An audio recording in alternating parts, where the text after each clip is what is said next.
ሰላም አለይኩም ወራህመቱላሂ ወበረካቱህ። ውድና የተከበራችሁ የሀሊማ ወደ ቤተሰቦች እንዴት ናችሁ? ደህና ናችሁ? አልሐምዱሊላህ ደህና ነን። እናንተ እንዴት ናችሁ? በያላችሁበት ሰላማችሁ ብዙ ትርፍርፍ ይበሉኝ። ያለ ሰላምታ መትረደት የላችሁ። እስኪ ዩቲዩብ ሰብስክራይብ አድርጉኝ፣ ስወዳችሁ ማለት ነው። ሰብስክራይብ አድርጉኝ። ዛሬ ሰብስክራይብ አድርጉኝ ብዬ ነው የመጣሁት እና እንዴት ናችሁ? ደህና ናችሁ? አልሐምዱሊላህ ደህና ያለሁኝ። አንድ ሀሳብ አለ ማለት ነው። እሱም ደግሞ በአረብ ሀገር ለምንኖሩ እህቶች ማለት ነው።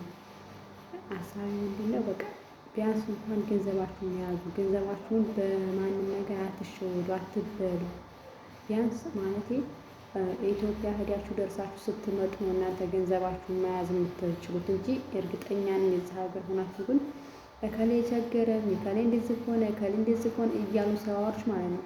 ወላሂ ነው የምልሽ። 5ቷን 10ዋን ያሽ ብርሽን ከጨረስሽ በኋላ ነገ ኢትዮጵያ ሄዳችሁ ስትኖሩ ግን ማለት ነው እነዛ የረዳችኋቸው ሰዎች እነዛ ያደረጋችሁላቸው ሰዎች ማለት ነው አረግሽትኝ ወይም ደግሞ ሰጠሽ ብሎ አያመሰግንሽም። ከዚህ ሁሉ ግን ብርሽን ይዘሽ አንቺ ብርሽን ታያሽ እኮ ማንም ይወድሻል። ይንገርሻል። ለምን ገንዘባችሁን አላገቡ ትላላችሁ? ለምን ገንዘባችሁ ወላሂ ነው የማላችሁ። ኢትዮጵያ ገብቼ ታውቃላችሁ? ኢትዮጵያ ገብቼ ግን 3 ዓመት ተቀምጫለሁ። 3 ዓመት ተቀምጬ ግን ወላሂ ብዙ ነገር አይችል የመጣሁ ማለት ብዙ ነገር ተምሬ ነው የመጣሁ። ቢያንስ እናንተ ለምን አትማሩ? ህይወት እኮ ያስተምራችኋል እንዴ! እናንተ የራሳችሁ ዝም ብላችሁ ጉልበት መጨረስ ማለት ነው።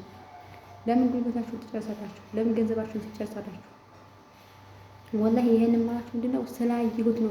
ካየው ሰው ብትረዱ ይሻላል። አሁን ኢትዮጵያ ሁሉም ነገር ተወደደ። ሁሉም ነገር በቃ 50 ሺህ ብር ከዛ ሀገር 50 ሺህ ብር ወደ ኢትዮጵያ ብትልኩ ማለት ኢትዮጵያ 50 ሺህ ብር ብትልኩ 50 ሺህ ብር ምንድነው የሚገዛው?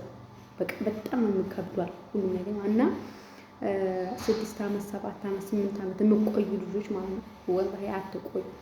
ሄዳችሁ ቢያንስ ልጅ እንኳን አፍርታችሁ ነው። ልጅ ካላችሁ በልጃችሁ እንኳን ተስፋ ተሆነ ግን ልጅ የሌላችሁ ግን ጉልበታችሁን ማርቆ ገንዘባችሁን ማርቆ በኋላ መሀል ሜዳ ላይ ነው የምትቀሩት ማለት ነው።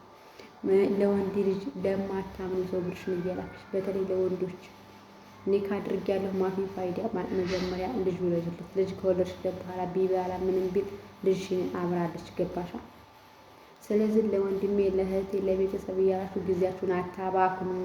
የሚያልፍባችሁን ስቃይ የሚወርድባችሁን ስድብ